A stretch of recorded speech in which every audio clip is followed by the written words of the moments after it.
aminareo hatrany ry apako ny fahasoavan'Andriamanitra sy Jesosy Kristy zanany. Amen. Andeha tsika hiaraka hivavaka satria izany no fifandraisantsika amin'ny Tompo miaraka amin'ny teniny amin'izao maraina izao. Vavaka ary sika ry Tompo reneny an-danitra, indreto izay ary ny akohaka eo anatrehanao, mandohalika eo anatrehan'ny voninahitra sy ny fiandriananao.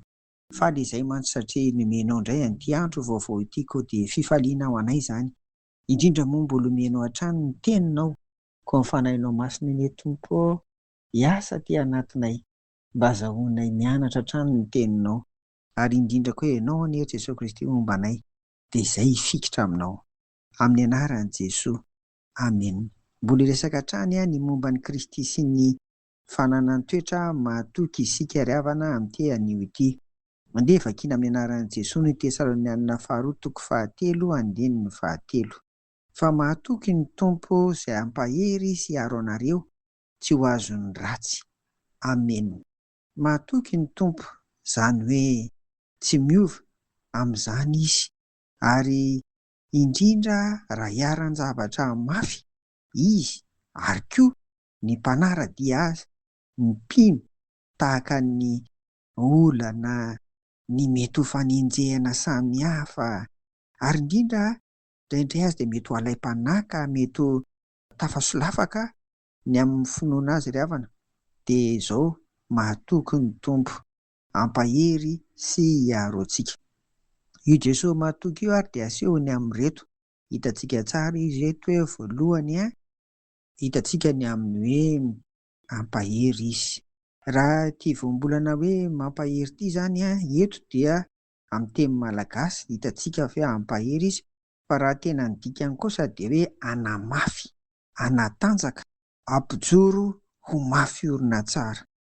Revako manome hery ny kristianina izy mba hatanjaka amin'ny lafiny rehetra, vatana, saina, fanahy, mba tsy hanjera na ho lavo eo anatrehan'ny fitsapana sy ny fakapana samihafa, ary indrindra izay mety ho fisalasalana ka mety hampirodana ny finoana azy.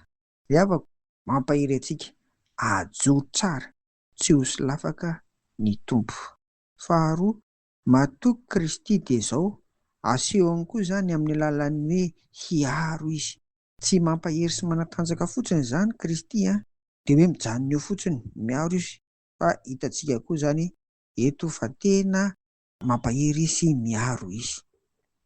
N'inon'inona ary ataon'ny Satana mba hamotraka sy handavo ny mpino, na koa hamotika sy handrava ny fiombonana ny mpino dia ny fiangonana izany, dia izao miaro tanteraka amin'izany Jesosy.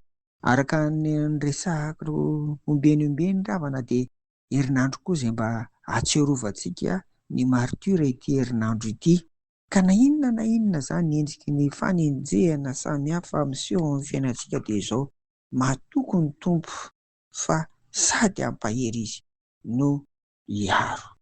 Ry havako, raha nandresy ianao tao anatin'ny ady sy ny fitsapana samihafa, ary indrindra raha mbola mijoro ny fiangonana, na dia eo aza ny te hampizarazara sy ny te hanenjika, ary misakana mihitsy aza ny fitoriana amin'ny filazantsara, dia tsarovy fa Jesosy avokoa no antony izany, noho izy hampahery, nanatanjaka, ary noho izy miaro ry havana.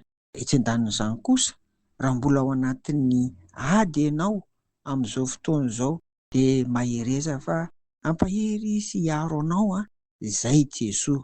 Mahatoky tsy mivadika ny amin'izany izy, noho izany dia tsy hirery ianao ao anatin'izany mety ho zavatsarotra mety lalovanao izany, koa dia mahatoky azy ry havana fa tsy handao anao ny Tompo. Mahereza. Amen. Vavaka ary sika. Misaotra Tompo fa dia mahazo toky izahay fa tsy hirery ao anatin'ny ady sy ny olana samihafa, ny fakapana sy izay rehetra mety handavo. Mahatoky izay fa ianao no hanatanjaka, hampijoro anay, ary ianao ihany koa no hiaro anay. Misaotra Tompo, amin'ny anaran'i Jesosy. Amen.